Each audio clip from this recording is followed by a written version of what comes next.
Буквально несколько минут назад криминальные новости Первого канала российского телевидения сообщили шокирующую новость из мира российского шоу-бизнеса и культуры. Сегодня вечером в связи с семейной драмой ушла из жизни известная российская певица и актриса, заслуженная артистка России.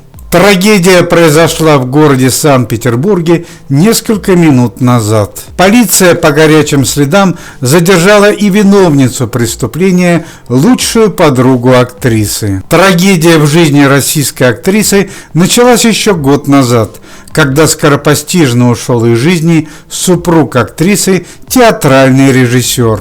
Несчастная женщина без мужа, с которым прожила более 30 лет, потеряла смысл жизни. Ее моральный дух поддерживала только работа в театре и в кино, а также общение с близкой подругой, которую она знала с самого детства. Стало известно, что сегодня утром две женщины встретились дома у актрисы, чтобы начать приготовление к празднику Пасхи.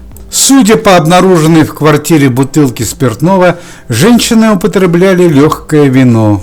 Подруга актрисы созналась, что открыла артистке страшную тайну. Как-то вырвалось само собой. Не знаю, как так получилось. Оправдывается косвенная виновница преступления. Подруга актрисы призналась артистке, что ее муж-режиссер в последние годы давал главные роли не своей жене, а именно ей. Вначале заслуженная артистка удивлялась, почему ее супруг стал игнорировать ее. Однако муж убедил артистку, что главные роли – это большая нагрузка для здоровья. Однако ее подруга рассказала, как было на самом деле. У театрального режиссера, мужа актрисы, был давний роман с ее подругой.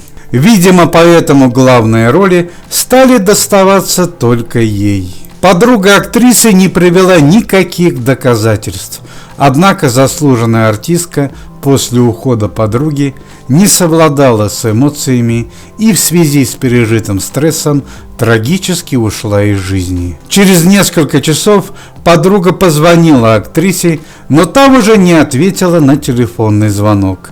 Тогда она вызвала полицию. В связи с трагическими обстоятельствами ушла из жизни известная российская и советская оперная певица Нина Новоселова. Нина Новоселова покоряла российскую и советскую сцену более 30 лет и работала в классе меццо-сопрано. Ее удивительный голос хорошо знаком людям старшего и среднего поколения. В ее репертуаре было свыше 50 партий: «Русалка», «Мазепа», «Кармен» и многие другие.